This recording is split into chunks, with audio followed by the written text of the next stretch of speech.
Yeah, as a kid going to Cleveland Indians and filling out the little scorecard with the bases, you had to have everything filled out and all that. So more of a Cleveland Browns fan, but that's kind of fade away now. It's more of the Buffalo Bills. Yeah. So you remember the Jimmy Browns, the Bobby Mitchells, the Oh yeah, Milt Plums? Milt Plum, man. We used to go in Cleveland. My dad would take me down to the stadium. We had the bleachers. They were 50 cents, and they were fun. And so we'd go down, we'd take the bus down, we'd sit in the bleachers in the dog pound, even way back then. But it was 50 cents, and it was just fun. And it was, sitting with all the regular folks and the steel workers and everybody else and just having fun. But I remember Vince Lombardi playing there one day, and Paul Brown, and it was fun to watch that. Jimmy Brown was my number one idol, I guess, growing up watching.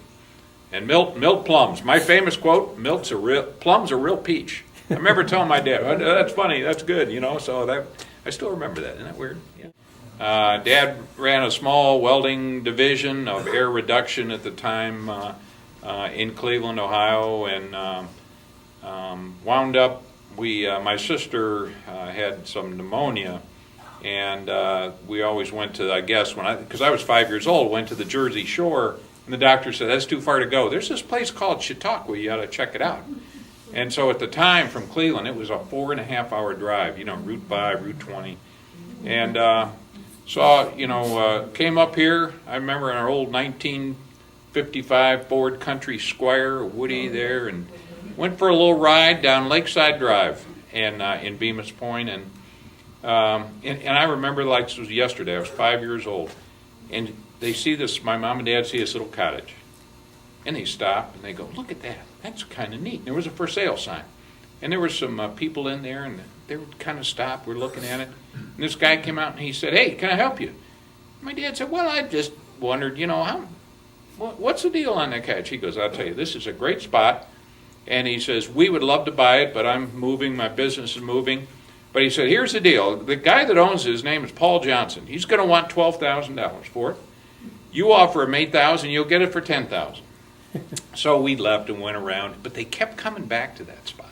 And Mom and Dad didn't have a lot of money, so they finally called this Paul Johnson. He said, we're really interested. And they took a look around. He says, well, how much you want for this? Paul says, well, $12,000. My dad said, well, I'll offer you $8,000.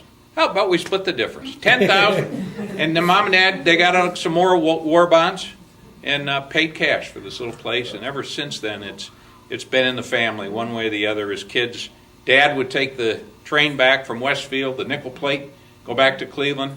I'd be up here with my mom and sisters over the weekdays, and Dad would come up Friday night. That was great because we'd get the boat out, come over to Chautauqua Institution, and have fun. But it was ever since then, it's been in our life, and it's been a great place. Yeah. Graduated from Kent State. Were you there during the time period? I was. It was my junior year in 1970, and we were at our fraternity house, 202 North Lincoln, Sigma Phi Epsilon. We were the good-looking guys. So you were a SIG, huh? Yeah, SIG Not F. too bad. Yeah. But anyway, it was an interesting time because, at the time Vietnam was going on, Cambodia, there were some demonstrations around, but we went into Cambodia. All of a sudden, things got pretty crowded on campus, a lot of stuff. But it was exciting at the time. I remember as a kid, I was a junior, and somebody said, hey, there's stuff going on campus. Let's go. Everybody goes and walks up there, and there'd be people up there. That day, the 4th, so what would that have been? May 4th. May 4th, that morning, it was obvious things were getting out of hand. There was one lady with a Viet Cong flag and waving it. Didn't have a lot of clothes on. Well, that drew a big crowd. Hey, that's fun. But then the National Guard was there, and these were just, I didn't know at the time, but they were young kids, not well trained. Here, you're a weekend warrior. Here you go. And in the fraternity, I was like the vice president, and we told everybody stay off campus. The word was out, stay off campus. This is getting out of hand. At the the request of the Portage County prosecutor, an injunction has been imposed by County Judge Albert Karras, barring all persons from the KSU campus except those specifically authorized by the Ohio National Guard. The injunction requires all students living on campus to depart as soon as possible and at the latest by 12 noon tomorrow. We had our, nobody went from the fraternity went to school that day, and then we heard about the shooting, campus was closed, and we all left. It clearly went from, oh, this is neat, what's going on, people are dead, school closed. It was just like that. So it was an interesting time. At some point, you come back to campus. What was that like? The rest of that season, the school stayed closed. Really? So it was the only time I got a 4.0 average. I think you could take a pass or a fail, and I think I had 1 A and 2 passes, 4 point. I was pretty excited because that wasn't the normal student. But the next year, coming back, Kent State they were up and coming, they were doing great, they were getting a bigger business school, communication, and boy, that just about tubed that, but they brought it back. But the next year, coming back, it was spooky. You'd go up to the hill where, the kids were shot and stuff, and it kind of was a weird time because you sat there and you went, wow, how can people get killed on the campus? And you watched really for the first time where some things got out of hand. The international scene all of a sudden played home here.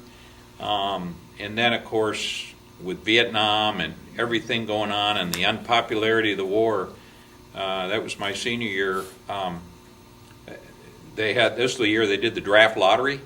And so, we were probably December time frame saying, I forget when the lottery was, but it was going to determine whether you were getting drafted or not. So we're all in the fraternity house, and it would live on the radio. I don't know if anybody else was in the draft lottery thing. Were you? Yep, 186, in case you're curious. Yeah, I was 112. Yep. So I thought I was pretty good, and no, you're going. So the next day I went down to the recruiting office, and because it was just a matter of time. So I said, let's see, Army, Navy, I love boats. I like Chautauqua Lake boats, not the other ones. Marines, that wasn't me. But I love flying. I had done a little light airplane flying. I actually flew out of Jamestown the first time. My roommate in college was an instructor, freshman year. And he said, I'll tell you what, if you rent the airplane, I'll teach you for free because I just want to keep my hand in it. So anyway, I went down and saw old Sergeant Smith, knocked on the door and said, hi, I've got a draft number of 112. And I think I want to fly airplanes. Sit down. So it was at the time, he said, sit down, take this test. Oh, you're really brilliant. Just kidding. Went off to, graduated that year, married my high school sweetheart, and off to Del Rio, Texas, and went right into flying. So it was one of those times you could get into fly airplanes. And boy, what a stroke of luck that was. It was just a great career, challenging. Working with America's kids is terrific. I'll tell you, I'm a big fan of career in the service. And so that's how I kind of wandered into that route and was in there for 27 years.